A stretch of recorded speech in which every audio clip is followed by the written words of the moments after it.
Fitness, आपल्या physical फिटनेससाठी आजच आपला प्रवेश निश्चित करा. Alekar complex, Badgaon road, Gadhinglaj. जिल्हा परिषद आणि पंचायत समितीमध्ये राष्ट्रवादी काँग्रेस पक्षानं संपूर्ण महाराष्ट्रात यश मिळवलं. त्याच पद्धतीनं माजी आमदार राजेशदादा पाटील आणि डॉक्टर नंदाताई बाबुळकर यांनी चंदगडमध्ये एकत्रित येत अभूतपूर्व असं यश मिळवलेलं आहे. आज नंदाताई आपल्या बरोबर आहेत. ताई नमस्ते. नमस्ते. सगळ्यात अगोदर जनगर्जना लाईव्ह कडून तुमचं खूप खूप अभिनंदन. थँक्यू.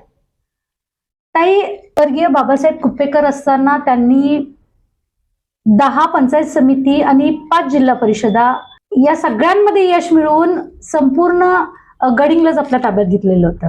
त्याच पद्धतीनं इतक्या वर्षानंतर हे यश तुमच्यामुळे संपादन झालेलं आहे. काय सांगाल त्याबद्दल? 100% ह्या निवडणुकीला सामोरं जाताना आमच्या समोर हेच उद्दिष्ट होतं की गडहिंग्लज आणि चंदगड आजरा जो आपला विधानसभा मतदारसंघ आहे, इथं 9 झेडपी येतात.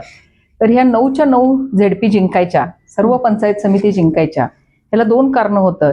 एक म्हणजे अजितदादांचं अचानकपणे अपघाती निधन होणं, फार मनाला चटका लावून गेलेली घटना. आणि कुठेतरी दादांसाठी म्हणून ह्या निवडणुका आम्ही सर्व कार्यकर्त्यांनी, म्हणजे ही निवडणूक आमच्यासाठी अतिशय भावनिक झाली आणि त्याचबरोबर ईर्षेची झाली. दादांना एक श्रद्धांजली म्हणून हे सगळं झेडपी जिंकायचा असा एक निश्चय आम्ही सर्वांनी केला. दुसरं जो आपण ज्याचा उल्लेख केला की स्वर्गीय बाबासाहेब कुपेकरांचा विचार या मतदारसंघात जेव्हा होता त्यावेळी 1995 पासून आमदारकी सातत्यानं 2024 पर्यंत राष्ट्रवादीकडे राहिली होती. आणि तुम्ही ज्याचा उल्लेख केला की 5 झेडपी 10 पंचायत समिती ह्या गडहिंग्लज तालुक्याच्या ह्या राष्ट्रवादीच्या होत्या. त्यामुळं पुन्हा एकदा ते चित्र निर्माण करणं आणि ह्यासाठी जे लागेल ते प्रयत्न करणं आणि ज्या काही तडजोडी कराव्या लागतील त्या सर्व करून कुठल्याही परिस्थितीत पुन्हा हा राष्ट्रवादीचा बालेकिल्ला म्हणून गडहिंग्लजचं नाव महाराष्ट्र राज्यात व्हावं. आणि लोकांनी अतिशय उत्तम प्रतिसाद दिला. दोन्ही राष्ट्रवादी नुसत्या नावानं कागदापुरत्या नाहीत तर कार्यकर्त्यांचंही मनोमिलन झालं. कार्यकर्त्यांनी एकत्रितपणे संघटितपणे काम केलं आणि त्याचे रिझल्ट आता आपल्याला दिसतात आहे. ताई, ही युती आता यापुढे सुद्धा अशीच राहणार काय विधानसभेपर्यंत? ह्या युतीचे जनक आणि खरोखर ज्यांचं श्रेय दिलं पाहिजे ते नामदार मुश्रीफ साहेब आहेत. नामदार मुश्रीफ साहेबांनी आमची समजूत घालून आम्हाला निदर्शनास आणून दिलं. कारण सगळ्यात पहिली युती आपली चंदगडमध्येच झालेली आहे, त्यानंतर महाराष्ट्र. त्यांच्याच मार्गदर्शनाखाली ही युती झाली आणि एक चांगल्यापैकी यश चंदगड नगर परिषदेत मिळालं. आणि झेडपीत पण आम्ही ही युती पुढे न्यायचा विचार केला आणि त्यालाही यश मिळालेलं आहे. आमची अशी इच्छा होती की हे म्हणजे आमचं जे चंदगड पॅटर्न जो महाराष्ट्रात गाजला आणि त्याचं रूपांतर हे महाराष्ट्रभर व्हावं आणि जवळजवळ ते झाल्यासारखं होतं. पण दुर्दैवानं अजितदादांच्या जाण्यामुळे कदाचित प्रलंबित आहे. पण ही युती इथून पुढे 100% मुश्रीफ साहेबांच्या नेतृत्वाखाली येणाऱ्या सर्व निवडणुकांमध्ये कायम राहील. मागील विधानसभेला जर ही युती या पद्धतीनं असती तर चित्र काय वेगळं असतं असं तुम्हाला वाटतं? हा राष्ट्रवादीचाच कायम स्वरूपी बालेकिल्ला राहिला असता याबद्दल कुणाच्याही मनात कुठलीही शंका नाहीये. कदाचित तुम्ही आता विद्यमान असेल किंवा राजेशदादा असतील, आमच्या दोघांपैकी एकालाच उमेदवारी मिळाली असती. आम्ही दोघांनी नक्कीच एकत्रितपणे काम केलं असतं आणि राष्ट्रवादीचा हा बालेकिल्ला आम्ही शाबूत ठेवला असता. या आताच्या यशानंतर कुपेकर पॅटर्नचे बोर्ड झळकत आहेत सगळीकडे. ह्या निवडणुकीचा अजून एक फायदा जो झाला की नुसतं 2 राष्ट्रवादी एकत्र आल्या नाही तर बरीच कुटुंब एकत्र आली आणि त्याच्यापैकी आमचंही कुटुंब आहेत.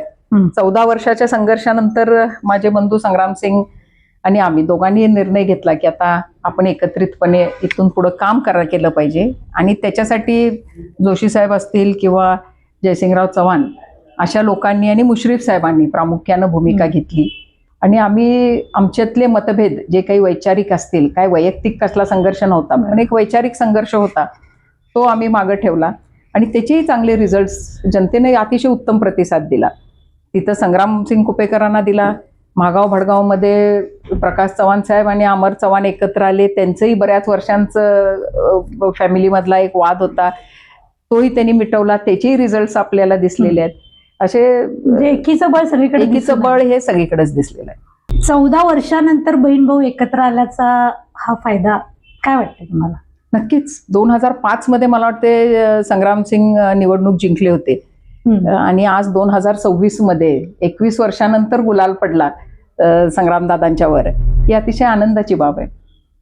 ताई, मग ही युती आता पुढच्या विधानसभेला ही युती तिथपर्यंत जर राहिली तर आमदारकीचे नेमके उमेदवार कोण असतील? राजेश दादा, नंदाताई की संग्रामदादा? बरोबर. उमेदवार कोण असेल हे माझ्यासाठी महत्वाचं नाही आहे. माझ्यासाठी महत्वाचं आहे की ही पक्ष आणि ही संघटना ही ताकदवान झाली पाहिजे. कारण ही संघटना जर ताकदीची राहिली तर प्रत्येक कार्यकर्ता जो अनेक वर्ष, ज्याचा उल्लेख मगाशी जोशी साहेबांनी केला की 40-40, 50-50 वर्ष हे लोक राबत आहेत या संघटनेसाठी, या पक्षासाठी, तो पक्ष आणि त्या पक्षाची ताकद राहिली पाहिजे. आणि त्याच्यासाठी आम्ही सर्वजण, राजेश दादा असू देत, मी असो, आम्ही सर्वजण प्रयत्न करणार. आणि नक्कीच पुढच्या विधानसभेला 1 असू देत, 2 असू देत, जे कोणी आमदार होईल तो राष्ट्रवादीचा होईल. ताई, तुमच्या कार्यकर्त्यांना, जे मनोमिलन झालेले दोन्ही राष्ट्रवादीचे कार्यकर्ते एकत्र आले, त्यांना काय सांगाल? सर्वप्रथम मी त्यांचं मनापासून अभिनंदन करेन की त्यांनी जे कष्ट घेतले आणि त्या कष्टाचं फळ आज इथं आलंय. प्रत्येक गावागावात गट होते, प्रत्येक गावागावात मतभेद होता, पण सगळ्यांनीच मनाचा मोठेपणा दाखवला, एक पाऊल मागे घेतलं आणि सगळ्यांनी संघटितपणे ह्या पक्षाच्या यशासाठी काम केलं. त्याबद्दल त्यांचे आभार मानेन. आणि एवढंच सांगेन की आपण जर सर्वजण असेच एकत्र राहिलो तर इथून पुढे येणारी प्रत्येक निवडणूक ही राष्ट्रवादीच्याच विजयाची असेल. ताई, जनगर्जना लाईव्ह बरोबर दिलखुलास गप्पा मारल्याबद्दल धन्यवाद आणि तुमच्या पुढील वाटचालीसाठी शुभेच्छा. जनगर्जना लाईव्हसाठी कॅमेरामन जय्यद सय्यदसह लता पालकर, गडिंग्लज.